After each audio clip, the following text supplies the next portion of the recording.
그 거대한 강철 덩어리가 무너져 내리는 순간 그룹에서 가장 권력 있는 여인이 본 것은 다가오는 죽음이 아니라 30년 전에 세상을 떠난 남편의 눈동자였습니다. 여러분, 이 인생이란 참 묘합니다. 겉보기에는 우연이나 사고처럼 보이는 만남들이 곰곰이 생각해보면 그것은 운명의 가혹한 장난이라는 것을 알게 됩니다. 박도준에 대해 이야기해 드리겠습니다. 새벽 4시, 온 세상이 아직 잠든 그 시간에 깨어나 본 적이 있나요?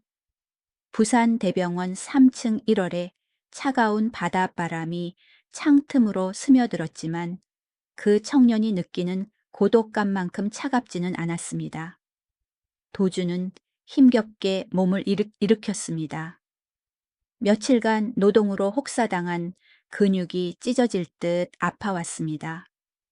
공간은 무서울 정도로 고요했고 규칙적인 인공호흡기 소리와 링거액이 떨어지는 뚝뚝 소리만이 들렸습니다. 그것은 양어머니를 이 세상에 붙잡아두는 유일한 소리였습니다. 도주는 그곳에 서서 중환자실 유리창 너머를 바라보았습니다. 평생 고생만 한 어머니는 이제 피골이 상접한 채 누워 있었습니다. 비 오는 날이면 그의 머리를 쓰다듬어 주던 그 손은 이제 너무나 앙상해져서 가슴이 아팠습니다. 그는 목이 맨 소리로 속삭였습니다. 어머니, 저 일하러 다녀올게요. 그의 주머니에는 어젯밤 받은 병원비 고지서가 들어 있었습니다. 빨간색으로 적힌 최종 통보라는 글자가 눈앞에서 춤을 추는 듯 했습니다. 7,800만 원. 솔직히 말해서 우리 같은 육체 노동자들에게 그것은 전 재산이자 넘을 수 없는 산과 같습니다. 종이에 손을 대는 도준의 손이 떨렸습니다.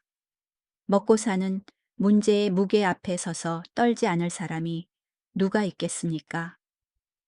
하지만 그는 울지 않았습니다. 남자니까요. 눈물은 속으로 삼킬 뿐입니다. 그는 낡은 패딩 점퍼에 지퍼를 목까지 올리고 병원을 나서 어둠 속으로 몸을 던졌습니다. 새벽 5시 인력시장. 이곳의 풍경은 언제나 사람을 서글프게 합니다.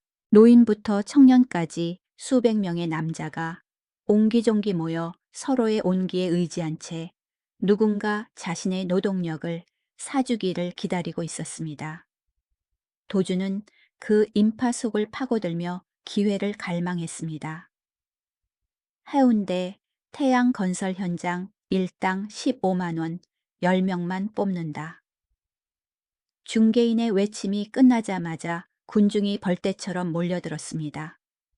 누구나 돈을 벌어가고 싶어 했으니까요. 도주는 가장 높이 손을 들었습니다. 그의 눈빛은 어머니를 살릴 돈이 필요한 아들의 결심으로 이글거렸습니다. 그리고 다행히도 그는 선택되었습니다. 덜컹거리는 트럭 짐칸에 앉아 있자니 옆에 앉은 중년 아저씨가 그의 어깨를 두드렸습니다. 자네 낯이 익지 않은데 신입인가? 태양건설 현장은 아주 빡센 곳이지만 돈은 확실해. 힘내라고. 도주는 그저 고개만 끄덕였습니다. 그는 아무 말도 하지 않았지만 머릿속에는 오직 양어머니와 철립 800만 원이라는 숫자뿐이었습니다. 그는 한때 기술자나 회사원을 꿈꿨지만 가난한 사람에게 꿈꿀 기회조차 주지 않았습니다. 여러분은 아시나요? 때로는 가난한 사람들에게 가장 사치스러운 꿈은 내일 가족이 병원에서 쫓겨나지 않는 것일 뿐입니다. 양어머니인 최명희 씨는 친부모가 너무 가난해서 그를 버렸다고 말했었습니다. 그들이 너를 키울 능력이 안 돼서 내게 부탁했어. 도주는 그 말을 떠올릴 때마다 씁쓸하게 웃곤 했습니다. 과연 자식을 버릴 만큼의 가난이란 게 있을까요? 하지만 됐습니다. 그는 원망하지 않았습니다. 그는 그저 중환자실에 누워있는 그 여인에게 감사할 뿐이었습니다. 그녀는 그의 전부였으니까요. 같은 시각 전혀 다른 세상에서 태양타워의 최상층에서 이혜린 회장은 불빛으로 찬란한 부산 시내를 내려다보고 있었습니다. 예순이 넘은 나이에 고급 검은 정장을 입고 있었지만 그녀의 눈빛은 이상하리 많지 차갑고 고독했습니다. 그녀는 방금 안전예산 삭감을 제안한 임원들을 호되게 꾸짖었습니다. 사람들은 그녀를 두려워하며 철의 여인이라 불렀습니다. 하지만 집무실 문이 닫히면 그녀는 그저 아이를 잃은 엄마일 뿐이었습니다. 책상 위 은색 액자 속에는 환하게 웃고 있는 3살 아이의 사진이 있었습니다. 그녀의 아들 김서준이었습니다. 오늘은 1월 17일, 딱 30년이 되는 날입니다. 30년 전 부부가 집을 비운 사이 야속한 불길이 해변 별장을 태워버렸고 어린 아들을 앗아갔습니다. 시신은 찾지 못했고 남은 것은 재뿐이었습니다. 자식을 잃은 고통, 여러분은 상상이나 되시나요? 그것은 사람을 단번에 죽이지 않고 매일 매시간 심장을 갉아먹습니다. 남편은 슬픔과 과로로 세상을 떠났고 그녀 홀로 이 기업을 이끌어가게 되었습니다. 그날 오후 알 수 없는 이끌림에 그녀는 모든 일정을 취소하고 해운대 공사장으로 향했습니다. 그곳은 옛 별장터와 가까웠습니다. 그녀는 그곳에 가서 아들의 기일을 맞아 공기라도 좀 마시고 싶었습니다. 공사장은 시끄럽고 먼지 투성이었습니다. 도주는 무거운 철근을 짊어지고 끙끙대고 있었습니다. 땀이 등 뒤로 흘러내려 시멘트 먼지와 섞여 얼룩을 만들었습니다. 그는 이를 악물고 버텼습니다. 한 걸음 한 걸음이 초인적인 노력이었습니다. 회장님 오신다 빨리 정리해. 웅성거리는 소리가 들렸습니다. 도주는 신경 쓰지 않았습니다. 그에게 회장이든 사장이든 그저 다른 세상 사람일 뿐이었습니다. 그는 오직 할당량을 채워 돈을 받는 것에만 관심이 있었습니다. 이혜린 회장은 전문가의 날카로운 눈으로 현장을 점검했습니다. 그녀는 위태롭게 높이 쌓인 자재 더미 앞에서 멈춰 섰습니다. 이건 규정 위반이야. 그녀가 손가락질하며 엄하게 말했습니다. 누가 이렇게 쌓아두라고 했지. 현장 소장이 더듬거리며 변명하려는 찰나. 거센 바닷바람이 몰아쳤습니다. 거대한 자재 더미가 흔들렸습니다. 철근 하나가 미끄러져 내리더니 끔찍한 도미노 효과를 일으켰습니다. 벽돌과 강철로 이루어진 산 전체가 무너져 내리며 그 작은 여인을 향해 쏟아지기 시작했습니다. 회장님 조심하세요. 이 비세오의 비명소리가 울려 퍼졌습니다. 하지만 이혜린 회장은 그 자리에 얼어붙었습니다. 너무 놀랐기 때문인지 아니면 어쩌면 그 짧은 순간 남편과 아들을 만나러 갈 준비가 되었던 것인지도 모릅니다. 그러나 운명은 아직 그녀를 멈추게 하지 않았습니다. 한 그림자가 화살처럼 날아들었습니다. 도준이었습니다. 그는 어깨에 맨 철근을 던져버리고 주저없이 위험지역으로 몸을 날렸습니다. 선한 사람의 본능이었을까요? 아니면 보이지 않는 핏줄이 알려준 것일까요? 위험해요.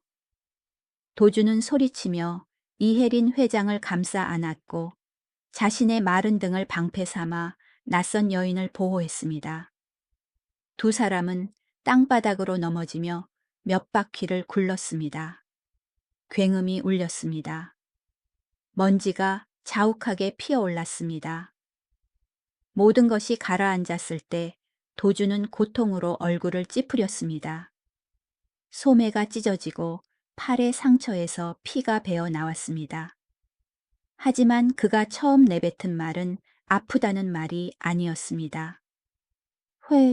회장님 괜찮으십니까? 이혜린 회장은 천천히 눈을 떴습니다. 그 순간 그녀의 심장이 멈추는 듯 했습니다.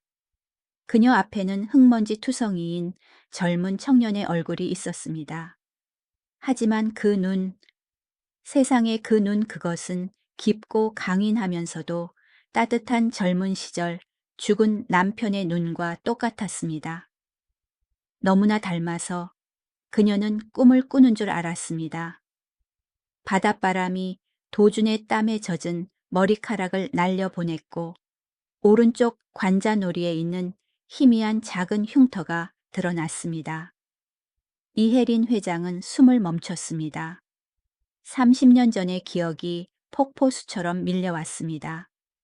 아들 서준이가 2살 때 장난을 치다 의자에서 떨어져 테이블 모서리에 부딪혔고 정확히 그 위치에 똑같은 흉터가 생겼었습니다.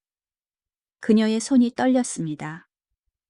이 청년의 얼굴을 만져보고 싶었지만 이것이 환영일까봐 두려웠습니다. 세상에 기적이란 게 있을까요? 아니면 이것은 조물주의 장난일까요? 빚더미에 앉은 가난한 청년과 자식을 잃은 고통을 짊어진 권력 있는 여성 회장.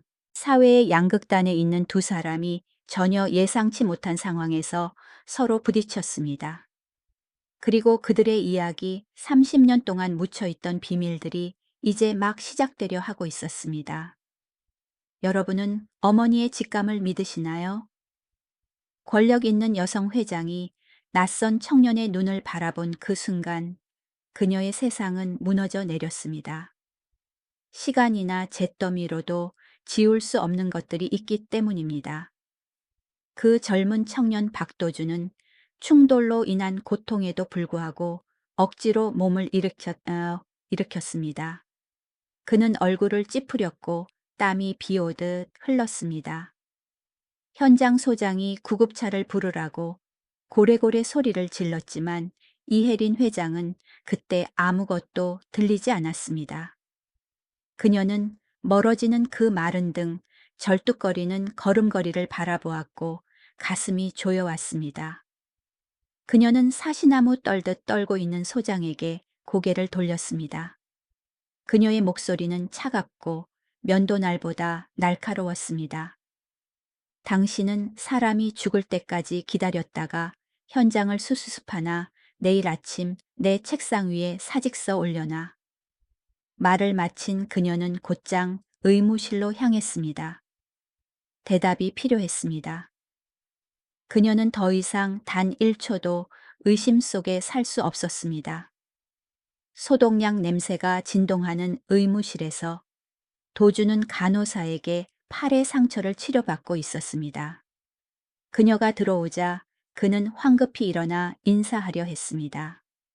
고용주 앞에서의 하위 노동자의 반사적인 행동이었습니다. 앉게. 이혜린 회장이 평소의 위험 있는 모습과는 다르게 떨리는 목소리로 말했습니다. 그녀는 맞은편에 앉아 그를 뚫어지게 바라보았습니다. 내 목숨을 구해줘서 고맙네. 치료비 전액과 합당한 보상금을 지급하겠네. 도주는 순박하지만 슬픈 미소를 지었습니다. 괜찮습니다. 찰과 상일 뿐인데요. 그 상황에서는 누구라도 그랬을 겁니다. 그리고 바로 그 순간 기적 혹은 운명 같은 일이 일어났습니다. 도주는 어른에게 감사 인사를 받아 당황한 나머지 오른손을 들어 왼쪽 귓불을 살짝 만졌습니다. 무의식적인 손짓이었습니다. 이혜린 회장은 숨을 멈췄습니다. 가슴이 터질 것만 같았습니다. 여러분 아시나요?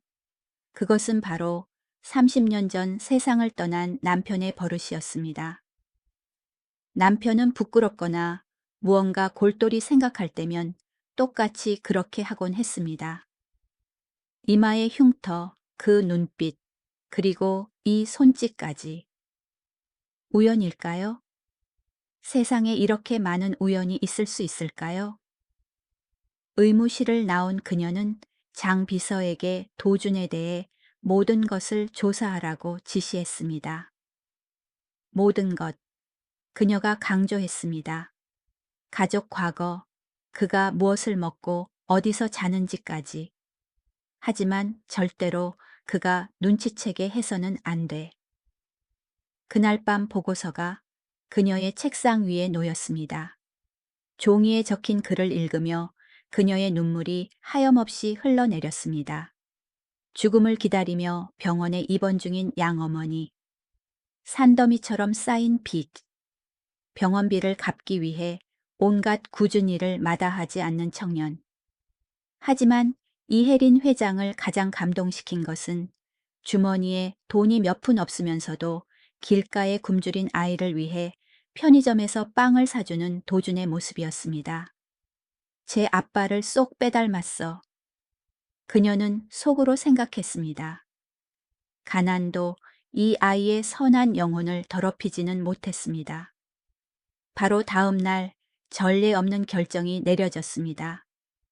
도준은 태양그룹 안전관리팀 정직원으로 채용되었습니다. 그녀는 그를 곁에 두고 싶었습니다. 매일 그를 보고 싶었습니다. 계약서를 받아든 도준의 손은 떨렸습니다. 그는 눈물을 글썽이며 서명했습니다. 그에게 이것은 단순한 직장이 아니라 병원에서 꺼져가는 어머니를 위한 구명조끼였습니다. 그 모습을 보며 누가 마음 아파하지 않겠습니까? 이 인생에서 누군가의 행복은 때로는 다른 사람에게는 그저 배부른 한 끼, 안정적인 직장일 뿐일 수도 있습니다. 하지만 인생은 그리 간단하지 않습니다. 장 비서가 인사 기록을 상세히 보고했을 때 이혜린 회장은 경악했습니다. 도준의 생년월일이 아들과 전혀 일치하지 않았습니다. 1년이나 차이가 났습니다. 말도 안 돼. 내가 착각한 건가? 아이가 너무 보고 싶어서 미쳐버린 건가? 그녀는 넓은 집무실에 멍하니 앉아 극도의 고독감을 느꼈습니다. 하지만 어머니의 직감은 계속해서 그녀를 재촉했습니다. 그녀는 마지막 도박을 하기로 결심했습니다. 장비서. 그녀가 단호하게 말했습니다. 그가 방금 물을 마신 종이컵을 가져와 DNA 검사를 해. 비밀리에. 결과를 기다리는 일주일. 여러분은 무언가가 내 인생 전체를 결정짓는 것을 기다리는 기분을 느껴본 적이 있나요? 이혜린 회장에게는 1초가 1세기처럼 길었습니다. 그녀는 불면증에 시달렸습니다. 아들의 사진을 손에 쥐고 사진 속 아이의 얼굴을 쓰다듬으며 마음속으로 기도했습니다. 결과가 나온 날 장 비서가 하얀 봉투를 들고 방으로 들어왔습니다. 방 안의 공기가 무겁게 가라앉았습니다. 이혜린 회장은 떨리는 손으로 봉투를 받아 찢었습니다. 굵은 글씨가 그녀의 눈에 들어왔습니다. 친자 관계 확률 69%. 결론 모자 관계. 그녀는 왈칵 울음을 터뜨렸습니다. 억눌러 왔던 오열이 터져나와 회장실의 차가운 침묵을 찢었습니다. 그것은 30년 동안 참아온 울음이었습니다. 아이가 제가 되어 사라졌다고 생각하며 자책과 그리움 속에 살아온 30년이었습니다. 살아있어. 내 아들이 살아있어. 그녀는 중얼거렸고 검사 결과지는 눈물로 젖어들었습니다. 그를 이리로 불러 당장. 그녀는 단 1초도 기다릴 수 없어 명령했습니다. 도준은 불안한 마음으로 회장실에 들어왔습니다. 그는 자신이 새로운 업무에서 무언가 실수를 한 줄 알았습니다. 하지만 들어섰을 때 그는 창가에 서서 등을 돌린 채 어깨를 떨고 있는 회장을 보았습니다. 그녀가 뒤를 돌아보았습니다. 눈은 울어서 퉁퉁 부어 있었습니다. 그녀는 그에게 앉으라고 권한 뒤 떨리는 손으로 낡은 나무 상자 하나를 책상 위에 올려놓았습니다. 그녀는 상자를 열고 세월에 누렇게 바랜 종이 한 장을 꺼냈습니다. 이건 내 아들의 진료 기록부란다. 그녀의 목소리가 갈라졌습니다. 2살 때 넘어져서 이마가 찢어졌고 산바늘을 꿰맸지. 도주는 무의식적으로 자신의 이마에 있는 흉터를 만졌습니다. 그는 당황했습니다. 심장이 거세게 뛰기 시작했습니다. 다음으로 그녀는 파란색 장난감 자동차를 꺼냈습니다. 아주 낡았고 바퀴 한쪽이 부러져 있었습니다. 이건 그 아이가 가장 좋아하던 장난감이야. 그날 그녀는 목이 메었습니다. 그날 내가 집을 나설 때 아이가 이 차를 쥐고 있었어. 도주는 자동차를 집어들었습니다. 기묘하고 익숙한 느낌이 등골을 타고 흘렀습니다. 마치 어린 시절의 흐릿한 꿈속에서 수천 번은 쥐어본 것만 같았습니다. 마지막으로 그녀는 DNA 결과지를 그에게 밀었습니다. 박도준. 아니, 내 진짜 이름은 김서준이야. 넌 내 아들이란다. 도주는 뒷걸음질 쳤고 장난감 자동차가 바닥으로 떨어지며 둔탁한 소리를 냈습니다. 그는 얼굴이 하얗게 질려 고개를 세차게 저었습니다. 아니, 말도 안 돼요. 그가 더듬거렸습니다. 회장님이 착각하신 거예요. 양어머니는 친부모님이 저를 버렸다고 했어요. 그들이 너무 가난해서 저를 키울 수 없어 길거리에 버렸다고요. 그것은 도준이 30년 넘게 안고 살아온 가장 큰 아픔이자 마음의 상처였습니다. 가난 때문에 버림받았다는 생각은 그를 괴롭혔고 항상 세상에 불필요한 존재라고 느끼게 만들었습니다. 그건 거짓말이야. 이혜린 회장이 눈물을 흘리며 소리쳤습니다. 그녀는 달려가 혼란에 빠진 아들 앞에 무릎을 꿇었습니다. 고귀한 회장이 잃어버린 아들의 용서를 구하며 무릎을 꿇은 것입니다. 엄마는 널 버린 적이 없어. 단 한 번도 그날 집에 불이 났고 넌 사라졌어. 엄마는 30년 동안 널 찾아다녔어. 서준아, 널 지켜주지 못해서 미안하다. 도주는 멍하니 서 있었습니다. 두 줄기 눈물이 뺨을 타고 흘러내렸습니다.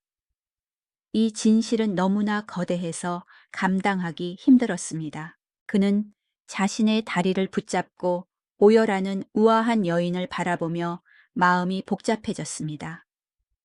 무엇이 진실인가? 무엇이 거짓인가? 긴장감이 극에 달했을 때 도준의 휴대전화 벨소리가 울려 공간을 갈랐습니다. 병원에서 걸려온 전화였습니다. 그는 떨리는 손으로 전화를 받았습니다. 수화기 너머로 간호사의 다급한 목소리가 들렸습니다. 박도준 씨 되시죠? 어머니가. 최명희 씨가 지금 매우 위독합니다. 당장 오셔야 해요. 오늘 밤을 넘기지 못할 것 같아요. 도주는 넋이 나갔습니다. 전화기를 떨어뜨릴 뻔했습니다.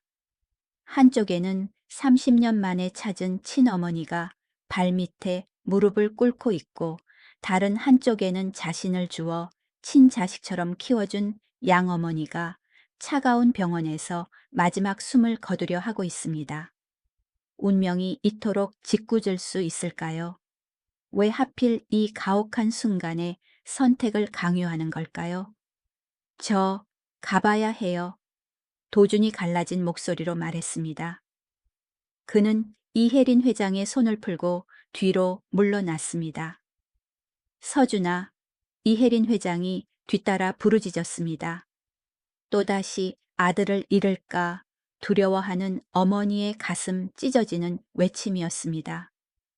하지만 도주는 멈출 수 없었습니다. 그는 등을 돌려 방을 뛰쳐나갔습니다. 마치 운명으로부터 도망치는 사람처럼 차가운 바닥에 쓰러져 있는 친어머니를 뒤로 한 채 달려나갔습니다. 그는 달렸습니다.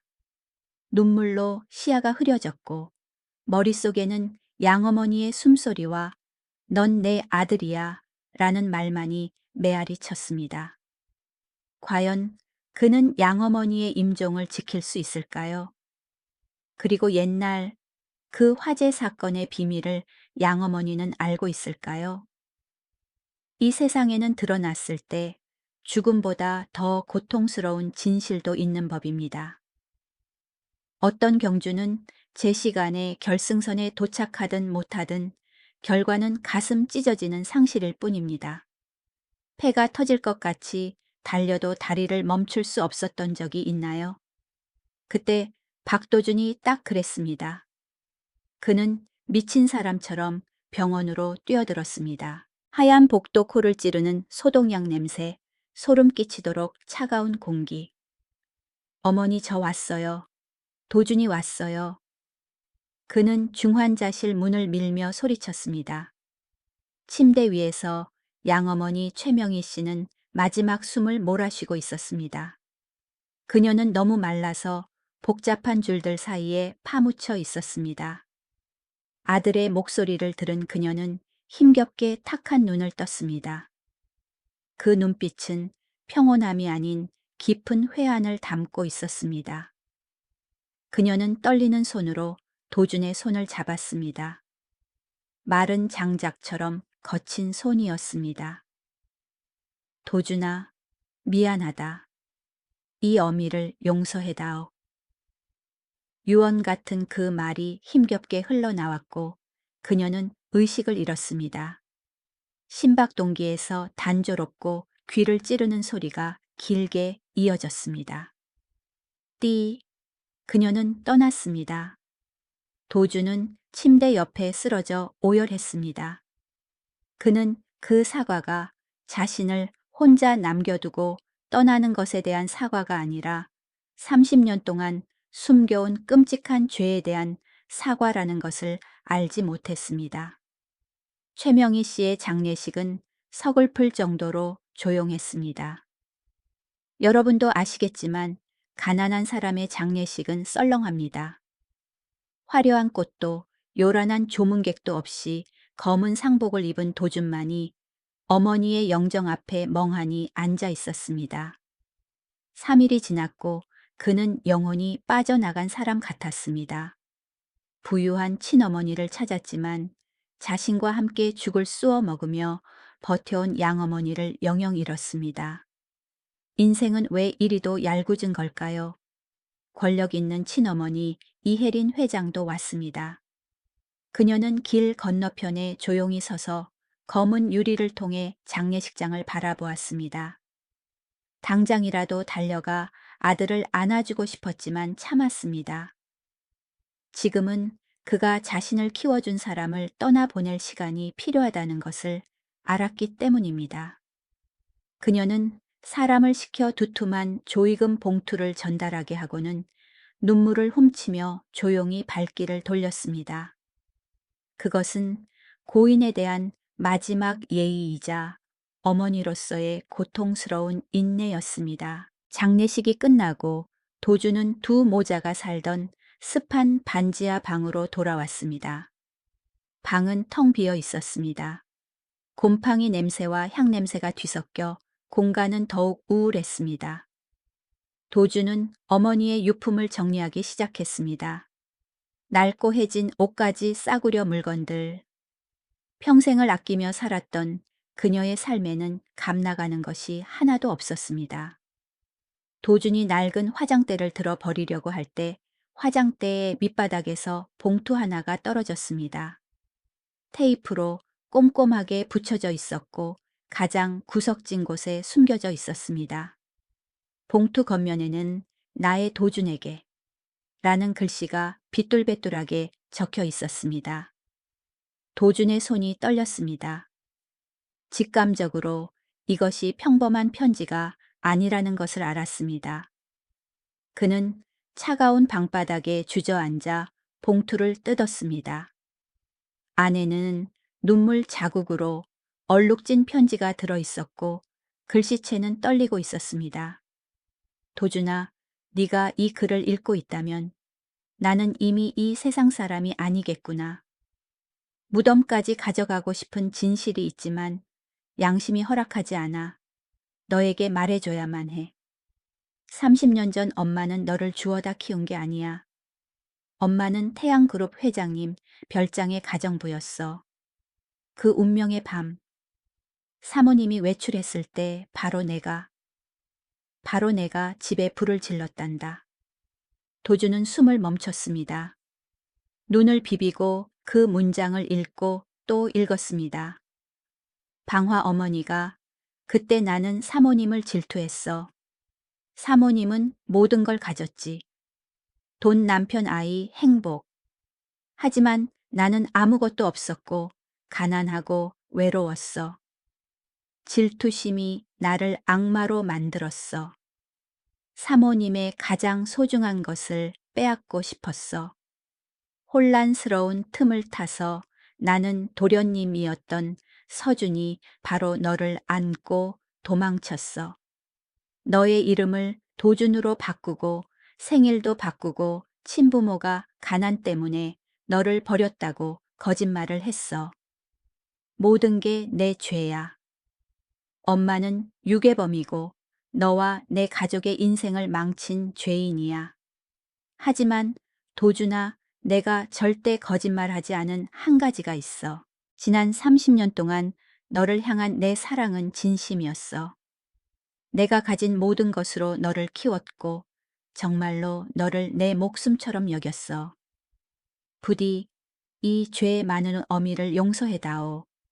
아, 도주는 고통스러운 비명을 지르며 반지하 방의 정적을 찢었습니다. 그는 벽을 주먹으로 세게 내리쳤고 손가락 마디에서 피가 튀었습니다. 너무 아팠습니다. 진실은 너무나 잔인했습니다. 자신이 존경했던 여인, 자신을 위해 밥을 굶어가며 옷을 사 입혔던 사람, 방금 눈물로 떠나보낸 그 사람이 자신의 인생을 망가뜨린 원수였다니. 그녀는 그를 부잣집 도련님에서 빈민가 아이로 만들었고 30년 동안 버림받았다는 열등감을 심어주었습니다. 왜요? 왜 나한테 그랬어요? 도주는 오열했고 잔인한 편지 위로 눈물이 뚝뚝 떨어졌습니다. 배신감과 모정 사이에서 그의 마음은 갈기갈기 찢어졌습니다. 사랑과 증오, 둘 중 무엇을 선택해야 할까요? 다음 날 아침, 하늘을 찌를 듯 솟은 태양그룹 본사. 안내 데스크 직원과 경호원들은 수염이 덥수룩하고 낡은 검은 옷을 입은 퀭한 남자가 임원 전용 엘리베이터로 돌진하는 것을 보고 경악했습니다. 도준이었습니다. 그는 회장실 문을 밀고 들어갔습니다. 이혜린 회장은 여전히 책상 위에 어린 시절 그의 사진을 올려둔 채 앉아 있었습니다. 도준을 본 그녀는 벌떡 일어났고 눈빛에는 반가움과 걱정이 교차했습니다. 아들아, 도준은 아무 말도 하지 않았습니다.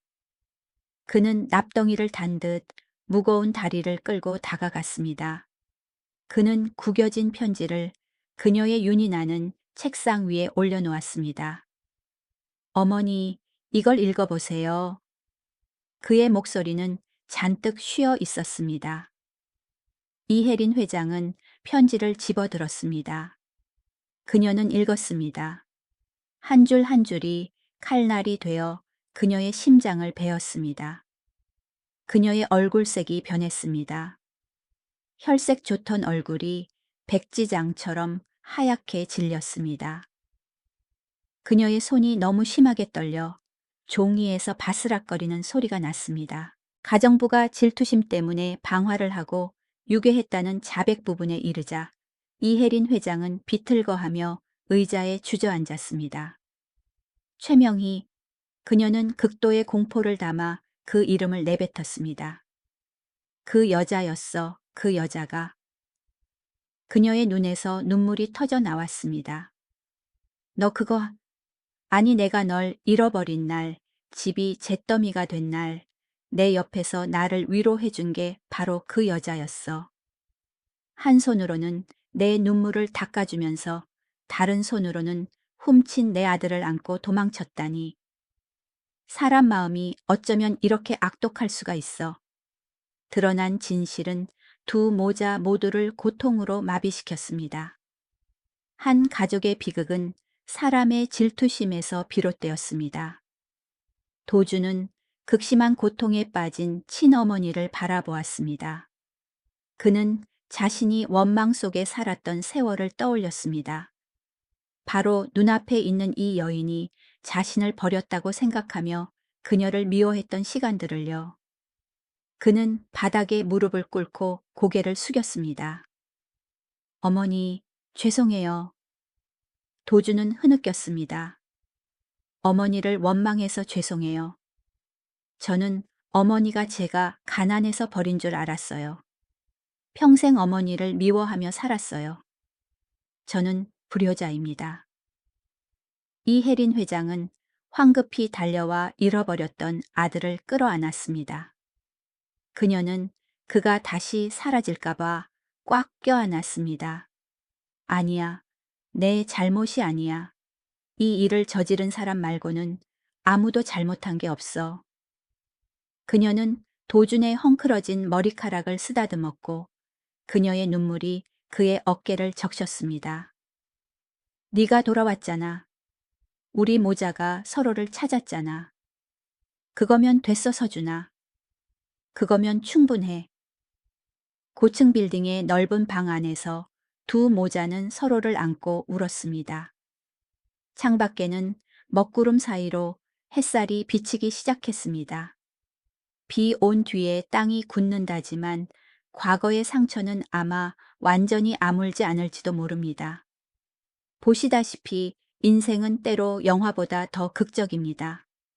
우리는 먼 길을 돌아오고 수많은 고통을 견뎌내야만 진실이 때로는 바로 발밑에 있었다는 것을 깨닫게 됩니다. 고통스럽지만 그것은 해방을 위한 열쇠이기도 합니다.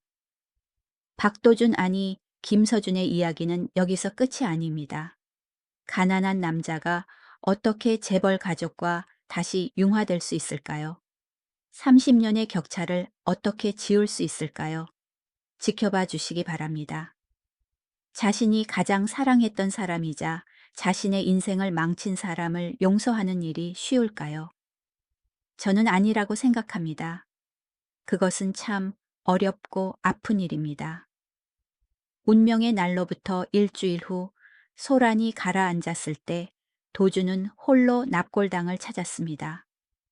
그곳은 적막하고 차가웠으며 긴 복되는 그의 발소리만이 울려 퍼졌습니다. 그는 최명희 씨의 영정 사진을 뚫어지게 바라보며 서 있었습니다. 사진 속 여인은 인자하게 웃고 있었는데 그는 한때 그 미소가 자신의 세상 전부라고 믿었었습니다. 하지만 이제 그 미소 뒤에는 잔혹한 비밀이 숨겨져 있었습니다. 도주는 깊게 숨을 들이쉬었고 떨리는 목소리로 침묵을 깼습니다. 어머니, 당신이 원망스럽습니다. 그는 말을 멈추고 목구멍에서 쓴 침을 삼켰습니다. 당신은 제 인생을 훔쳤어요. 부잣집 아들을 비참한 빈털터리로 만들었어요. 제 친어머니를 30년 동안 생지옥 속에 살게 했어요. 맹세컨대 저는 그 일을 절대 용서하지 않을 겁니다. 여기까지 말하자 도준의 눈에서 눈물이 쏟아졌습니다. 여러분 아시나요? 인간이란 참 모순적입니다. 이성은 미워하라고 하지만 가슴은 그리워하니까요. 하지만 도주는 목이 메었습니다. 어머니가 저에게 준 사랑이 진심이었다는 것도 알아요. 제가 고열에 시달릴 때 밤새 물수건을 갈아주던 밤들, 김치밖에 없는 밥상에서 흰 쌀밥을 제게 다 양보하던 어머니, 그것들은 연기가 아니었잖아요. 저를 키워주셔서 감사합니다. 그는 깊이 고개를 숙였습니다. 효심 깊지만 상처받은 아들의 마지막 인사였습니다. 안녕히 가세요. 그리고 박도준도 안녕. 그는 뒤돌아 걸어 나갔고 박도준이라는 이름과 슬픈 기억들을 그곳에 영원히 남겨두었습니다. 그는 그 문을 나서며 김서준으로서의 삶을 시작했습니다. 그날 저녁 고급 승용차가 그를 해운대의 부유한 저택으로 데려다 주었습니다. 옛날 화재가 났던 집은 사라졌고 그 자리에는 웅장한 새 저택이 들어서 있었습니다. 하지만 아시나요? 집이 아무리 커도 웃음소리가 없으면 그저 차가운 벽일 뿐입니다. 이혜린 회장은 그 고독 속에서 그 긴 세월을 살아왔습니다. 엄마 따라오렴. 그녀가 부드럽게 말하며 아들의 거친 손을 잡았습니다.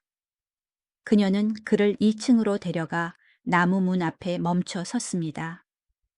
그녀는 숨을 깊게 들이쉬고 문을 열었습니다.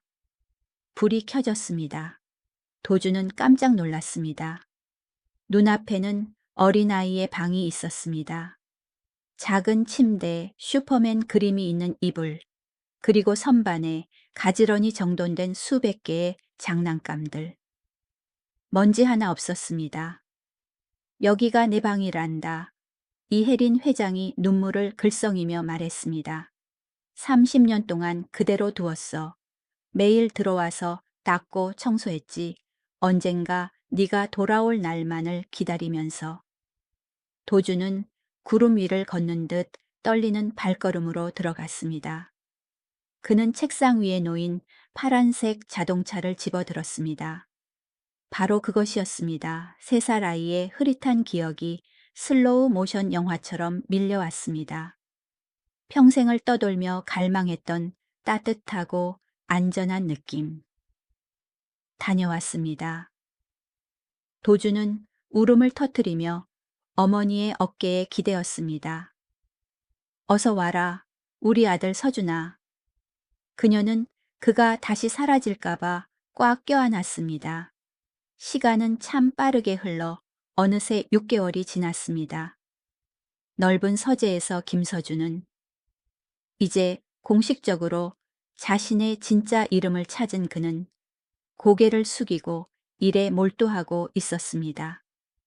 그는 갓 되찾은 부잣집 아들의 향락적인 삶을 선택하지 않았습니다. 그는 여전히 예전 미장공 박도준의 성실하게 일하는 습관을 간직하고 있었습니다. 뭘 하고 있니? 이혜린 회장이 따뜻한 차를 가져오며 아들을 사랑스럽게 바라보았습니다. 서준은 고개를 들고 미소 지었습니다. 건설 노동자 복지 개선안을 작성 중이에요, 어머니. 그는 두툼한 서류를 어머니에게 보여주었습니다. 그 안에는 건조한 숫자가 아니라 비계 위에서 피땀 흘려본 사람의 진심이 담겨 있었습니다. 어머니 아세요? 그가 확신에 찬 눈빛으로 말했습니다. 현장에 있는 형님들 정말 힘들어요. 차가운 도시락을 먹고 40도 폭염 속에서 쉬어야 해요. 저는 그걸 바꾸고 싶어요. 에어컨이 있는 이동식 휴게소를 만들고 따뜻한 밥을 제공하고 AI를 이용한 안전 경보 시스템을 만들고 싶어요. 이혜린 회장은 놀라움과 자부심이 섞인 표정으로 아들을 바라보았습니다. 그녀는 아들이 부유함에 압도될까봐 걱정했었지만 아니었습니다. 그는 과거의 고통을 미래의 동력으로 삼고 있었습니다. 어머니의 후광에 기대고 싶지 않아요. 제 능력과 경험으로 기여하고 싶어요. 그녀는 아들의 어깨에 손을 얹었습니다. 좋아, 엄마가 전적으로 지원하마. 네가 옳다고 생각하는 일을 해라. 1년 후 태양그룹의 대강당은 사람들로 가득 찼습니다. 오늘은 연례 주주총회가 있는 날입니다. 분위기는 팽팽한 활시위처럼 긴장감이 감돌았습니다. 다음은 김서준 실장의 발표가 있겠습니다. 서준이 단상에 올랐습니다. 낡은 패딩을 입은 청년은 이제 없고 맞춤 정장을 입은 세련된 모습의 그가 있었습니다. 하지만 그의 눈은 여전히 진실함과 강인함을 간직하고 있었습니다. 그가 복지 개선 계획을 발표하자 아래쪽이 술렁거렸습니다. 한 늙은 주주가 일어나 얼굴을 찌푸리며 반대했습니다. 김 실장 아이디어는 좋은데 비용이 너무 많이 듭니다. 우리는 영리기업이지 자선단체가 아닙니다. 이 막대한 비용을 어떻게 감당합니까? 강당 전체가 조용해지며 모두의 시선이 벼락출세한 도련님에게 쏠렸습니다. 그들은 그가 당황할 거라 생각했습니다. 하지만 서준은 침착하게 그 주주의 눈을 똑바로 쳐다보았습니다. 주주님, 당신은 이것을 비용이라 부르지만 저는 이것을 투자라고 부릅니다. 사람에 대한 투자입니다. 그의 목소리가 쩌렁쩌렁하게 울려 퍼졌고 설득력이 넘쳤습니다. 저는 살인적인 더위 속에서 철근을 날라봤습니다. 탈진한 노동자가 얼마나 쉽게 사고를 일으키는지 저는 잘 압니다. 시원한 휴게소는 그들의 체력을 회복시키고 생산성을 20% 높이며 무엇보다 중요한 산업재해를 30% 줄일 것입니다. 사람의 목숨값이 얼마입니까? 전례가 없다면 태양건설이 그 전례를 만들겠습니다. 강당은 몇 초간 정적에 휩싸였습니다. 그러다 박수 소리가 하나 들렸습니다. 그리고 둘. 마침내 우레와 같은 박수 소리가 강당을 가득 채웠습니다. 안건은 만장일치로 통과되었습니다. 몇 달 후 해운대 공사장. 노동자들은 에어컨이 나오는 시원한 이동식 휴게소에 처음 들어가 깨끗한 물과 편안한 의자를 보며 환호했습니다. 김 실장님, 만세, 그분은 진짜 우리 편이야. 서준이 지나가다 옛 동료들의 웃는 모습을 보고 마음이 따뜻해졌습니다. 그는 미소를 지었고 무의식적으로 오른손을 들어 왼쪽 귓불을 만졌습니다. 아버지의, 그리고 이제는 그의 습관이었습니다. 평화로운 주말 오후. 이혜린 회장과 서준은 정원에 앉아 차를 마시며 붉게 물드는 부산 바다의 노을을 감상하고 있었습니다. 바닷바람이 살랑이며 익숙한 짠내를 실어왔습니다. 어머니, 서준이 조용히 말했습니다. 장학재단을 만들까 생각 중이에요. 형편이 어려운 건설 노동자 자녀들을 위해서요. 이혜린 회장은 사랑이 가득 담긴 눈으로 아들을 바라보았습니다. 정말 멋진 생각이구나, 아들. 그렇게 하렴. 그들은 손을 잡았습니다. 늙은 손과 젊은 손 하지만 같은 맥박이 뛰고 있었습니다. 30년의 고통 이별 상실은 과거로 물러갔습니다. 이제 그들은 모자 관계일 뿐만 아니라 동료이자 동반자로서 희망찬 미래를 함께 만들어가고 있습니다. 보시다시피 인생에는 언제나 뜻밖의 전환점이 있습니다. 치유될 수 없을 것 같은 고통도 있지만 사랑과 용서는 가장 놀라운 치료제가 됩니다. 박도준은 사라졌지만 김서준이 다시 태어나 아름다운 이야기를 계속 써 내려가고 있습니다. 오늘 이야기는 여기까지입니다. 마음이 따뜻해지셨다면 채널 구독과 좋아요를 눌러 응원해 주세요. 들어주셔서 감사합니다.